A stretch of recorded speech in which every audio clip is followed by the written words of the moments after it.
Welcome, everyone, to another edition of the Cyber Geopolitical podcast with myself, Ian Thornton-Trump, and co-host Philip Ingram. Yay! Awesome. Well, what a week it's been so far. And actually, since our last one, a crazy, crazy month. I think we should start with the big story that's on everybody's tongues these days. What's the latest from the Ukrainian front? What, is there something happening in Ukraine? Never. Yeah, Ukraine's interesting, and it's continuously going. We keep hearing about F-16s. We'll talk about aircraft, I think. We've been hearing about tanks since the last one, and tanks come in. We'll talk about those in a bit.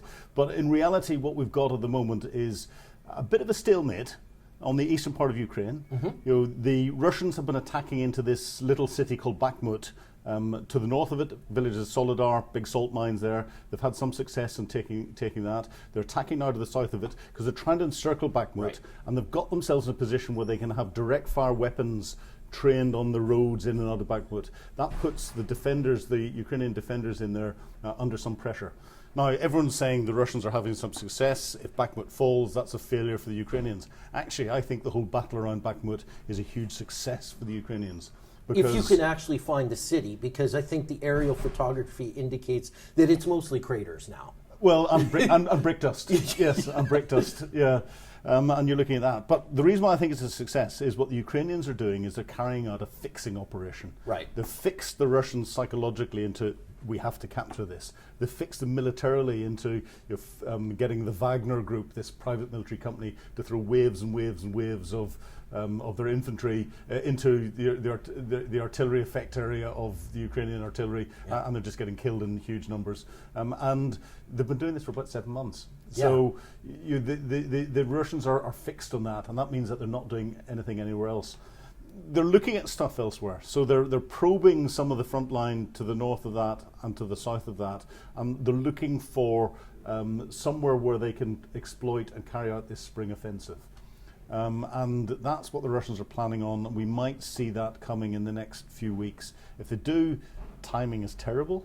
And I think they will have a one-shot wonder at it, but there's some indicators. They've moved the 2nd Motor Rifle Division that was training in Belarus with lots of these new reservists that were called up. That's moved around to the Lushansk area. There's been reports of 20,000 up to 20,000 new troops coming in down in the Mariupol area on the coast. And what they're coming in for, it can only be to create a formation or to reinforce a formation for some form of counterattack. The Ukrainians may give some ground to that, but again, I don't think that's failure. That's trading space for time. And what are the Ukrainians doing at that time? Well, they're sending their best tankers, their best infantry off to the west to be trained on the Bradley infantry fighting vehicle, the Challenger, the Marder, the tank, the Leopard, the Marder, the Leopard. EMC. Exactly. And they need to create space to be able to hold the Russians off, to let their best people go off and do that, with the confidence that even if the Russians do counterattack, they're not going to take massive amounts of area that can't be captured back again quickly. And this is what I think the main issue and why Ukraine is desperate for tanks, because for every Russian offensive that comes with a bunch of infantry in the lead, having an armored fist to counterattack will be really powerful. It blows my mind having this conversation, because this was the conversations when the Germans were in retreat and the Russians were coming across the same territory, that was exactly what was happening, is that for every Russian offensive, the armored fist of the remaining panzers, and we can call them panzers because that's literally what's getting sent there, or at least one component of it. I read one article that really struck me as a big consideration, and that Ukraine might not get the latest and greatest for a couple of really important reasons. The latest and greatest tank technology that we have today is highly classified. Yeah. There's components of these vehicles that we do not, under any circumstances, want to fall into an adversarial nation. Correct. Everything from communication systems to active armor defenses, etc. So I guess the question is even though they've talked about how quickly we could get the tanks there, we have to kind of yank some stuff out of it, train them, And then the real question is that long logistics supply chain. The Challenger, as you know and have firsthand experience with, it's not infallible. Not every tank works perfectly, and it requires a fairly huge logistics train. Do you want to talk a little bit about how much it takes to support an armoured brigade in the field? Yeah, well, I'll go back a little bit. The UK won't provide the Challenger tanks until it's confident that it's got a logistic and support package in place to give the Ukrainians the wherewithal that they need to carry out immediate running maintenance and repairs, and then a mechanism to get either the power packs back to somewhere else that they can be fixed, potentially back into Poland or somewhere else, fixed by British experts from the Royal Electrical and Mechanical Engineers, and all the optronics and everything else. So swap a black box out, put a new black box in, and send the black box off to be repaired elsewhere is the easiest way to do it. So that package will be put in place, and that's where a lot of the complexity comes in. So there's not really the classic support that we'd see if it was a British Army formation that's out there. The same will happen with Leopard, the same will happen with M1 Abrams, and all the other vehicles that are out there. Otherwise it would just overburden the Ukrainians. The tanks and the provision of armoured fighting vehicles from the West is significant. What we haven't seen from the Russians, what we'd have expected from the Russians, is what happened during the Second World War is we'd have expected massed armour to come in. They're not using their armour in mass. No. They're using it piecemeal, almost as mobile pillboxes and guns in an infantry support role. In an infantry support role. So we're not having to fight huge Russian formations of armoured vehicles. So that makes it a significant difference when it comes to attacking into them or defending against them. And I think that's because of the artillery coverage of the Western artillery that's been given to the Ukraine. Anytime they mass, they're just going to get pummeled. Well, partially, yes, but I don't think the Russians have actually read and been able to execute their own doctrine. I think that's the bigger part of the problem, and they don't have the wherewithal and the training to do that, because it's very, very complex to do it. Yeah. And this is where the Western tanks that come in, even in small numbers, will have a significant impact. The first impact will be it will give the Ukrainians the ability to fight 24/7. Right. The old Soviet tanks, even the more modern ones that they've got, are not very good at night. Yep. They're not very good at firing on the move at night, and everything else. The Western tanks, the Challenger 2, the night is day. Right. And they can fire on the move. They will be taking Russian tanks out at over 2 kilometers away with the main armament. And they won't even see what hit them. And they won't even see what hit them. Yeah. So that is a significant step up in capability. Combine that with the infantry, combine that with other tanks and all the rest of it. That's why the Russians are worried. That's why the Russians want to have some form of counterattack to capture some ground, to declare some form of success before these tanks can be fielded. It's still weeks, if not months, before these tanks can be fielded in a way that they can be fought. Yeah, you can put a physical tank into Ukraine, but that makes no difference. You need to know not just how to operate it, but how to fight it, and how to fight it with the other armoured vehicles that are coming in. Otherwise, you're not using it to its full potential. And now is the time for the Ukrainians to take a little bit of a step back, prepare to use it at full potential, and then when the time's right, punch in hard, because that's when they'll have an effect on the Russians, if they can hold any Russian counteroffensive back, or at least reduce how much ground it will take. That's right. And actually, I think the Russians have probably got a one-shot wonder in whatever they do, and they know that, so they'll go for potentially limited objectives and then try and declare some form of success. Yeah. Well, and the other big thing that rattled is, as you know, Zelensky has done a tour of both Europe and the UK, and he's met everyone. And I know that there were some people concerned that he didn't have a suit, but neither did Churchill during the Second World War, and no one complained about his leadership. Exactly, and I think it was significant that he was starting to ask for airplanes, specifically the F-16s, are on the table. Let's talk a little bit about aircraft, a Western aircraft. Hitting Russian targets under the control of... Well, yeah, we'll come on to that, because I think aircraft is the important one. The best anti-armour system that you've got on the battlefield, on the ground, is another tank. Right. Tank versus tank, bang. So the new armoured systems, the infantry fighting vehicles that we're deploying, can deal with any ground threat. What they can't deal with is an air threat. An air threat, yeah. So what you need to do in modern armoured operations is to protect your the armoured punch you're putting in the ground by putting a local air superiority bubble as an absolute minimum around that operation. So that's taking it up as high as you possibly can and stopping anything from the air being able to interdict it, whether that be artillery, so you need to be able to attack enemy artillery on the ground that's within range, whether that be rockets, again the same thing, or whether that be enemy aircraft, so you have to be able to defend against enemy aircraft. And this is where the Ukrainians need more air capability, able to carry out that air interdiction and to be able to support further out than the artillery and even the rocket artillery can do at the moment in dealing with Russian artillery that could affect things that are going on the ground, to properly protect that armoured punch and allow it to exploit through. That's where the Ukrainians need aircraft. Now, we keep talking about the F-16 because the F-16 is one of the more populous aircraft that there is around, and lots of countries have got it, which means that there's lots of spare parts all over Europe, there's lots of aircraft all over Europe, there's lots of experience in being able to train people in using it and all the rest of it. But it may not necessarily be the right aircraft. It's just people look at the numbers going, oh, well, that's the same as the Leopard. There's lots of Leopards, so the Leopard's the answer. There's lots of F-16s, so F-16's the answer. Yeah.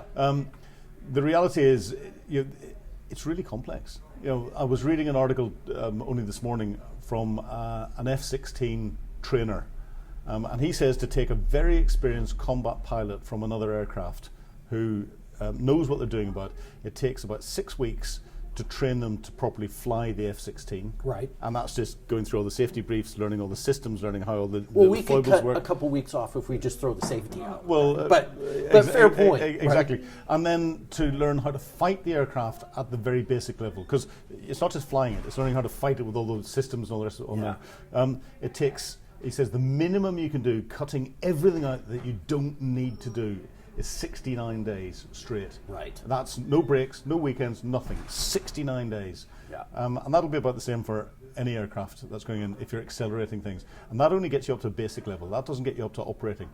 When you get into the operating side of things, and this is where the political complexities come in, and your politics is working alongside the military aspect. Military, there's a need for it. Right. Politics, there's concern. Yes. When the political decision is made to supply the aircraft, doesn't matter, provided the training's already started. Because that training, 69 days plus 6 weeks before that. So you're talking 3-4 months worth of training.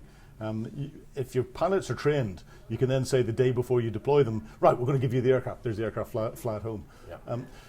When the aircraft then get into flight, we're going to have to strip some stuff out of it, because there's NATO classified stuff in there. There's the ability for these aircraft to communicate with the AWACS and with everything else. And we've got AWACS flying continuously, watching what's going on and keeping the recognised air picture going on. And they are also designed to control what's going on in the air. Now, if you've got NATO aircraft with the ability to communicate directly to the the AWACS, because they've got NATO-style communications, but they're been flown by the Ukrainians and they're effectively Ukrainian aircraft, does NATO command and control potential, and you get data transfer, does that mean that NATO is actually directly involved in the operation?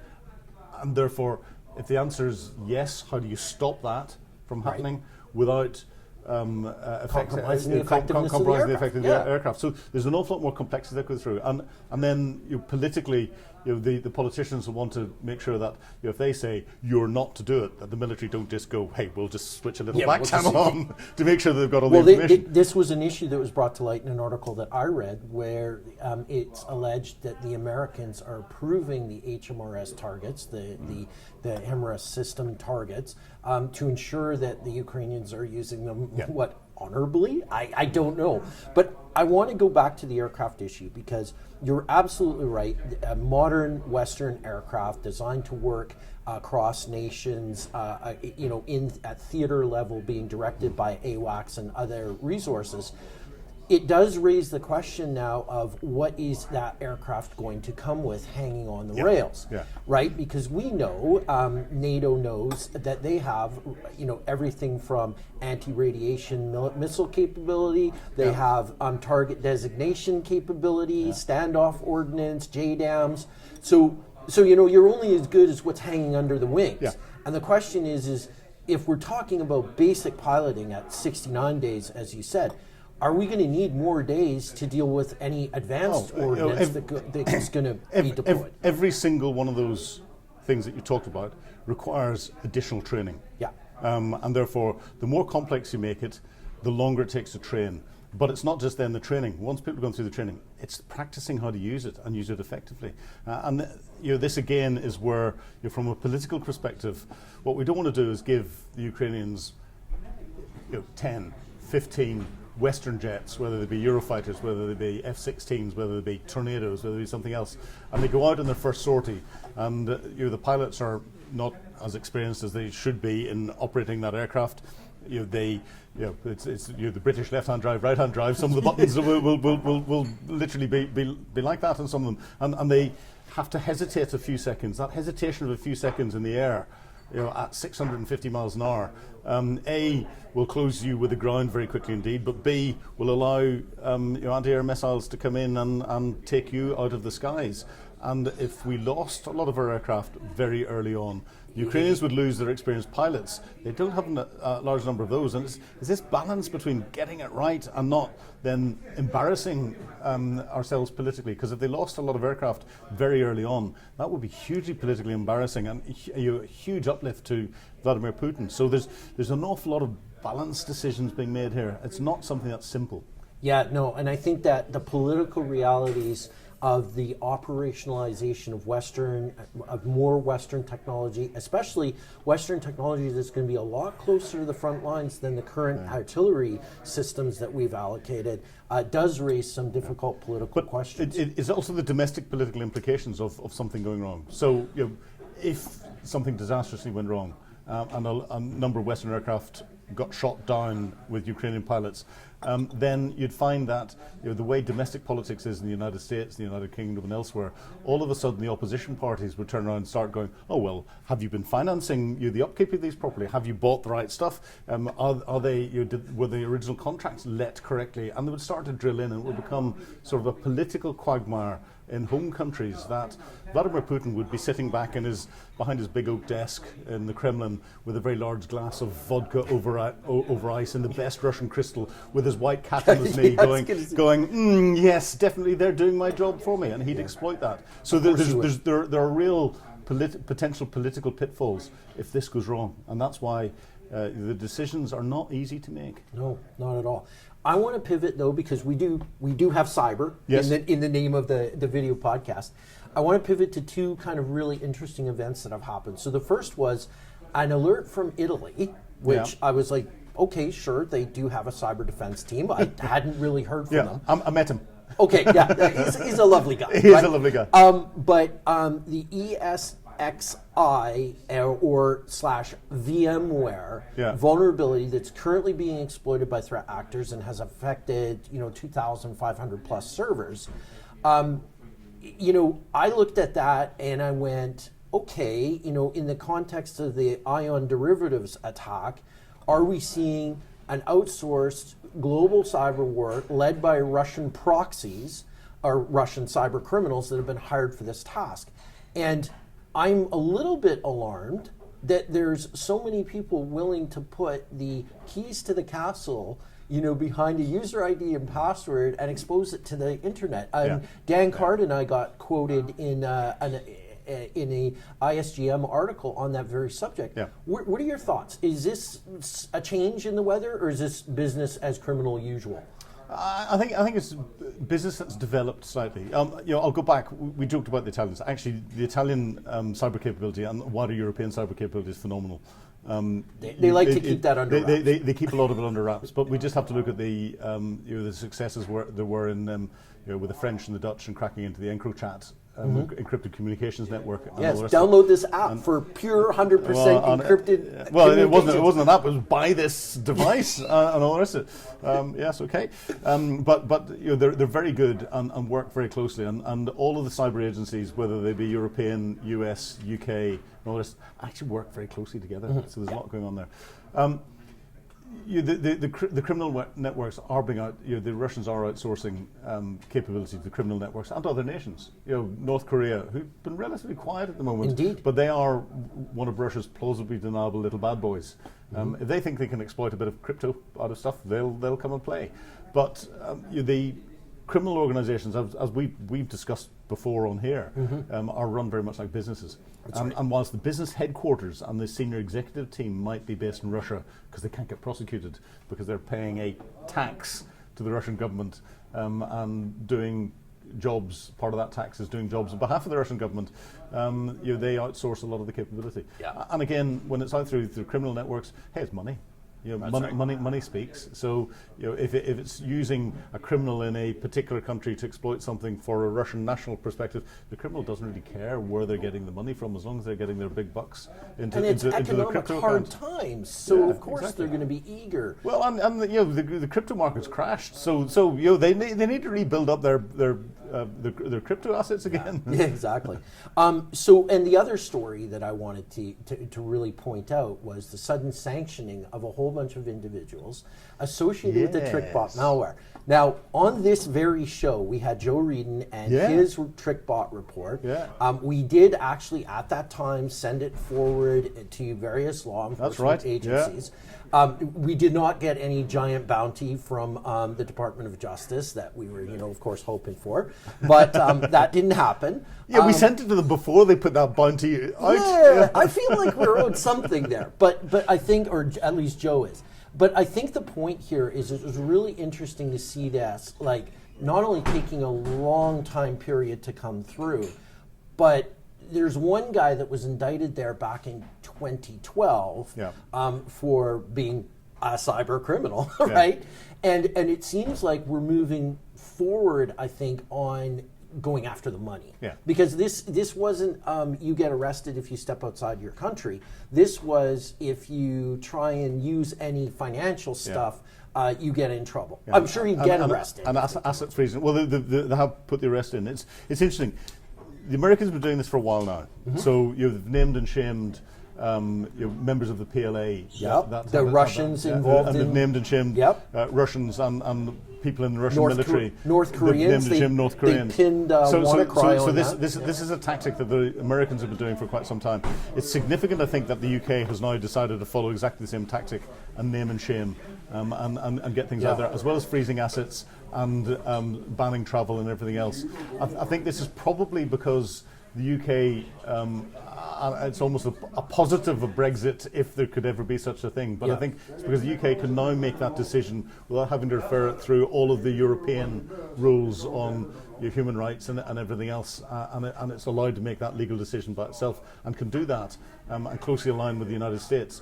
That doesn't mean to say that Europeans aren't on board with it, because they will be, and it means that there will be European arrest warrants out for all these individuals. So if they do decide to go anywhere, and some of them are daft enough to think they can get away with it, they will be lifted. Yeah. So I think it's a significant move forward. It's like you've got the American frigate has gone in and put the shot across the pirates' bows beforehand a few years ago. Now the British frigate has just turned up a couple of years late, but at least it's turned up and it's fired another couple of shots across the bow. Yeah. So there are two there, and internationally this is sending a very clear message to these organised crime gangs. And the Canadian ship will rock up and welcome everyone to a celebration that everybody shot some stuff. Exactly. Yeah. Exactly. And we'll lend you some rounds so you can fire celebratory. Exactly. Oh, thanks, guys. It's really interesting to me because in the context of all of this sort of like cyber crime, we get these big outbreaks where an exploit seems to tear through Europe. It doesn't have that necessarily feeling like it's any other actor than Russia right now, because they seem to have a big bee in their bonnet. What do you think, though, in terms of like getting closer to Article 5 declarations? That was a significant, well, it was downplayed by the U.S. Treasury, but anytime you can't actually operate the financial system, the global financial system, it does have a tendency to send a flare up. Yeah. Well, I think Jens Stoltenberg, who's the NATO Sec Gen, in a statement where he turned around and said, in fact, he was asked a question by a member of the press, could cyber lead to Article 5? And he said, under certain circumstances, it could do. I think that was a very powerful statement. Yeah, I do. And he deliberately put it out there in a way without defining it, without setting the conditions and all the rest of it, so that Vladimir Putin knew that if he tried to do anything from a cyber perspective, he's playing with fire. Yeah. So it's NATO's choice as to whether Article 5 is called or not. And that threat that's out there is the mutually assured destruction threat with the nuclear side of things. And that's probably why we haven't seen as many highly targeted cyber attacks. Now, there's a lot of cyber going on out of Russia around the Ukraine conflict. But the reason why it's not hitting the headlines all the time is because we've had so many years of preparing for it that our cyber defenses are actually pretty good. I think so. And the Russian methodologies that are out there are well known, well understood, and are being pushed back. We haven't had this magic bullet that they've been able to pull out that's caught us by surprise, like happened in 2017. Whenever we got some of the Russian capabilities escaping to the wild, but it is ongoing and will continue to go. And the Russians they seem to be ramping it up a little bit at the moment, going after critical national infrastructure and big businesses and elsewhere. But again, the only reason why things are falling down is they're forgetting the basics. It's the basics, the basic protection mechanisms. It's the patching. It's all the stuff that we've talked about for years. There's still capabilities out there that are not up to date. That's right. So let's pivot a little back in this final bit to the fractures that Europe. It wasn't Europe's finest moment when Ukraine made the Aster tanks. Poland says, "Sure, no problem. We'll give you our Leopards." Germany goes, "Hold on there." Yeah. Poland seems to be very interested in supporting Ukraine at a level that other European nations seem somewhat tepid. Yeah. It's interesting to me that the Poles, could look at themselves as being next in terms of Russian aggression, but yet they seem to want to divest and push that war forward. Are there other nations that are a little bit destabilized because of this perceived Russian threat? Well, there's a lot. We've got Hungary, of course, with Viktor Orban, who, interestingly, when Zelensky was in the European Parliament, he sat there on his desk all by himself, trying to fiddle with something and look busy whilst everyone else was going around congratulating and slapping Zelensky on the back. And there are different domestic political priorities across Europe. The Germans, part of their coalition is the Green Party. They have to, any political decision, they have to bring the Green Party along. And interestingly, the German Green Party are being more supportive of the military assistance into Ukraine than I thought they would have been. Whereas the Poles don't have that, they can make the decisions. The Poles have got a bigger memory from the Second World War of what happened to Poland. When Germany was the aggressor, and then Russia with the Iron Curtain coming down, the aggressor for many years. So they do feel it very, very closely. But the critical bit is not when the decision's made to actually give the tanks and give the hardware. It's the decision made to start training the troops and stuff on it. Right. Because it takes months and months and months and months and months. So you don't need to make a decision to give the tanks on day one, provided you're going to make the decision 3 months down the line, once you've got sufficient troops trained, and you can then marry them up with a kit and go on with it. So that gives the Germans time to politically bring their coalition along, so it's not going to affect German domestic politics as much as it could do if there was an instant shoot from the hip decision made and everyone goes, "You haven't got the authority to do that, we're going to bring the government down." And that could cause even more problems for Ukraine. So I think Western press love the idea of, we need to make a decision now. You haven't said you're supplying them tomorrow morning at 0900 hours, therefore you're failing, Germany. No, they're not. Yeah. They said that people could train. They didn't take any barriers away to other countries supplying, and therefore we have to sort of divest away from the headlines. And Putin will exploit that. We have to remember, Putin exploits these sensational headlines to try and create divisions where divisions don't really exist. Yeah. I think that's a really, really valid point. And I think actually we'll probably end on that note, because I think, as this situation evolves and we get to the anniversary of the first year of the Ukrainian war, we see so many parallels going back even to the Chechenian invasion by the Russians, the invasion of Afghanistan, then we see Syria and, the reduction of the civilian infrastructure by deliberate targeting. It seems like the Russian playbook that has existed since the end of, the fall of Berlin has not evolved at all. They've gotten maybe a bit fancier, but they still left a huge trail of vehicles on the side of the road during that invasion. Well, interestingly, exactly a year ago, so 2 weeks, this is day 351 of Vladimir Putin's 10-day special military operation. so we're 2 weeks off the anniversary. Exactly a year ago, I had written an assessment as to what the attack plan would be, and I said on the 20X of February, so I'd put it into there, I was right. Yep. It's still up on my website. Absolutely. Awesome. Well, thanks for joining me, and My pleasure. we'll see you next month.